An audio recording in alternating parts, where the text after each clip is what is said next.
মামা ঢাকায় যাওয়ার পর আমি এই দিনটার অপেক্ষায় থাকি মামা কখন আসবে। কারণ আমার মামা আমার তো মামা নয়, আমার মামা হচ্ছে আমার বন্ধু। মানুষ বন্ধুর সাথেও যেটা শেয়ার করতে পারে না, আমি আমার মামার সাথে ফ্রি মাইন্ডে সেই জিনিসটা শেয়ার করি এবং মামার কাছ থেকে সব পরামর্শ নিই।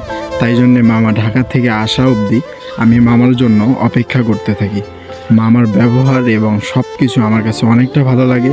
একদম বলতে পারেন আমরা দুইজন বন্ধু মানুষ।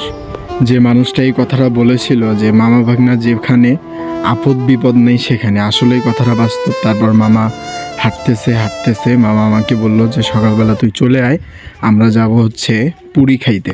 এই জন্য আমিও তাড়াতাড়ি করে চলে আসলাম, মামার সাথে পুরি খাইতে যাইতে হবে, কারণ মামাই বিল দিবে, এখানে তো আর আমার কোনো সমস্যা নেই। তাই জন্য আমাদের বাজারে চলে আসলাম, এটা হচ্ছে আমাদের লিচুর বাজার।